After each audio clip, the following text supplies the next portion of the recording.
Your crypto security starts with genuine hardware. When you buy a Trezor hardware wallet, you trust it to keep your crypto safe. It's what our devices have done for millions of users around the globe since 2013.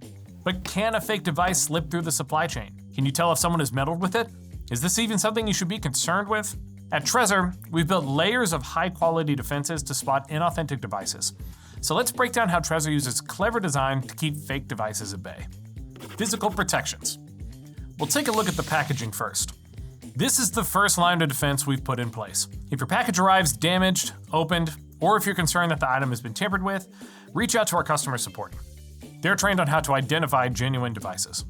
It's important to note that we've encountered very few fake devices in the history of Trezor. We've never had reports of inauthentic devices through our official website, trezor.io, or through one of our authorized resellers, and you can find the full list on our website. The only time we've seen fake devices is when they're purchased through an unofficial source, a practice that we obviously never recommend. So back to the packaging. Tamper-evident design is your first line of defense. Trezor's packaging includes watermarks on the plastic wrap to help identify genuine devices. There are versions of the packaging without the watermark, but don't worry. This just means it's from an earlier batch of devices. This addition was simply to create a new layer of security. Literally, in this case. Once you're past the plastic wrap, you'll find the security seal, which is a part of our Safe Series packaging.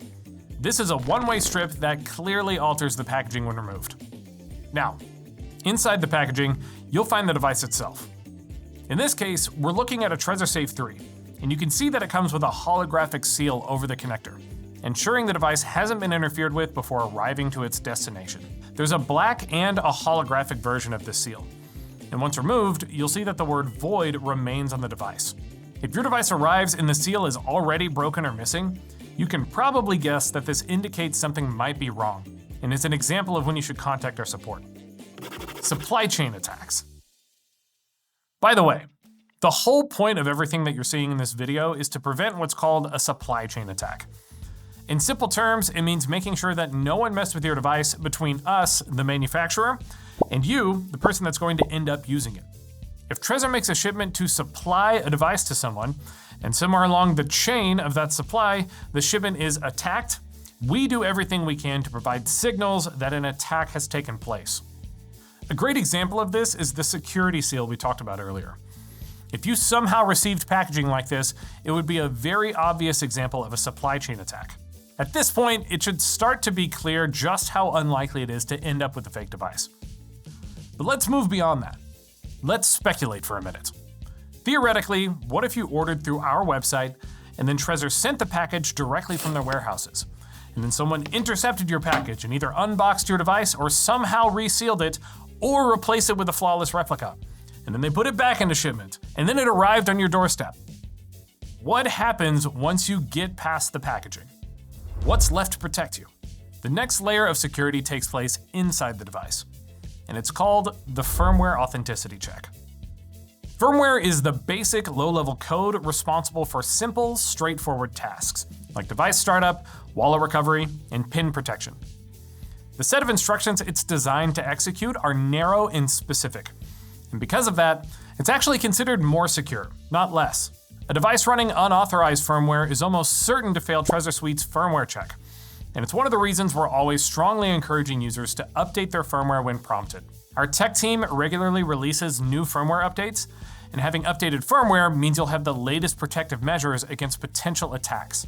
So what does it actually look like in practice? Every time you connect your Trezor to Trezor Suite, several hidden checks are automatically triggered to confirm that everything is as it should be. It starts with a couple firmware security checks.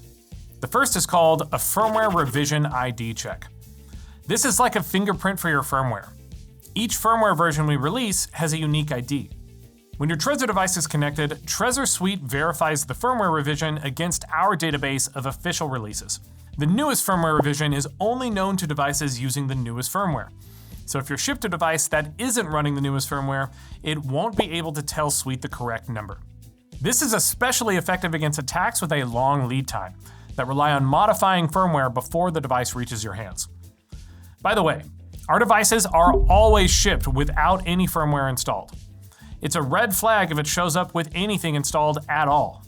However, Under the assumption that people don't know this and that they'll ignore Trezor Suite's warnings about it, we've implemented the revision ID check as an additional safety net for our users. The second security check is called the firmware hash check. This is a process that ensures the integrity of the firmware stored on your Trezor device. That's to say, it contains the real thing. For the sake of time, I'm not going to go into the deeper technical explanation of this one, but effectively what happens is that Trezor Suite asks the device for cryptographic proof of a file that Suite has. And if the device fails to give it the result that matches Trezor Suite's, it's flagged as a counterfeit. After the security checks come onboarding protections. Onboarding protections are the steps that you go through when setting up a new device. Trezor Suite performs a series of checks designed to catch counterfeit devices, and it includes 3 main processes. Pre-installed firmware detection. Like I said before, we ship all of our devices without any firmware installed. So if a device shows up on your doorstep and you plug it in for the first time and it shows firmware installed, this is a clear red flag. If it's a device you've used before, no problem. But if it's fresh out of the box, contact our support. Number 2 is the device authentication check. In our Trezor Safe series, we added secure element chips to authenticate devices. What this means is Trezor Suite sends the device a challenge that can only be solved using the secure element. This is another process I'm simplifying, so if you want more details, check out our blog post on the topic. Finally, there's the Entropy check workflow. Entropy in cryptography is the amount of randomness inside of a system. When creating a wallet, your Trezor device uses several unpredictable numbers contained in the device itself, and it combines that number with a random number from Trezor Suite. Fake or compromised devices tend to ignore the number from Suite, which causes the entropy check to fail. Again, this is why we always recommend updating your firmware, because those updates aren't just for new features, they're security barriers. Security is not just something we talk about. It's the core of what we've built into every step of the experience, and it's what we've been doing since 2013.